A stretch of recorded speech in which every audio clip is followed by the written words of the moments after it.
Hi guys, welcome back to my YouTube channel. तो आज हम लोग पहुंच चुके हैं सिंहगढ़ किले में बने उदयभान सिंह के रंगमंच के नजदीक। और ये सामने का व्यू था क्योंकि वहाँ पे रिस्ट्रिक्टेड एरिया का बोर्ड लगा था। तो हम बैक साइड से दिखाते हैं आपको वो कैसा बना था वहाँ पे। तो अब हम लोग खुला रंगमंच के पीछे आ चुके हैं। वहां से आप देखेंगे तो यहाँ पे कितनी कुछ ही दूर पे कितनी गहरी गहरी खाइयां हैं। इनके ऊपर ही सैनिक यहाँ से बैठे हुए थे। अगर कोई भी नीचे से चढ़ता तो ऊपर से ही गोली मार दी जाती और वो मर जाता था। गोली बारूद तोपे रखी होती यहाँ सैनिक लगे होते। ये दीवाल किले की दीवारें बनी हुई है यहाँ पे।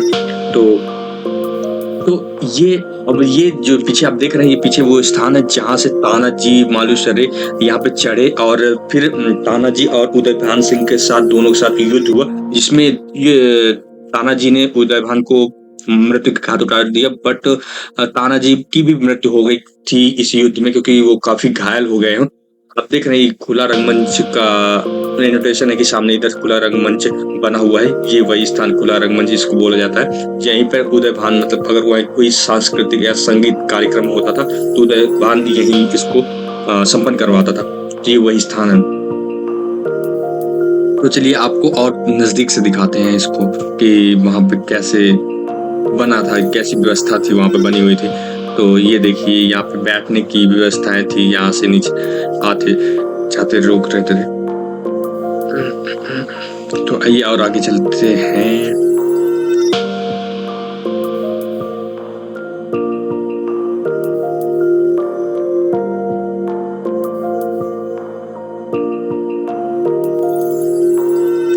तो मैं आपको वापस बताता हूँ कि यहीं से तानाजी मूवी की शूटिंग हुई थी। उसमें भी तानाजी यहीं से चढ़े हुए थे और यहीं से चढ़ के ऊपर किले के ऊपर पहुंचे और फिर एक भीषण युद्ध हुआ तानाजी और उदयभान सिंह राठौर के बीच, जिसमें से उन दोनों की मृत्यु हो गई थी।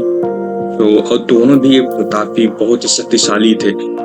ऐसा कहा जाता है कि तानाजी की एक ढाल थी जिसको उदयभान ने अपनी एक तलवार से ही काट दिया था, दो खंडों में कर दिया था। जिसमें फिर उनको तानाजी अपनी पगड़ी उतार के अपने हाथ में बांध के तब युद्ध लड़े थे।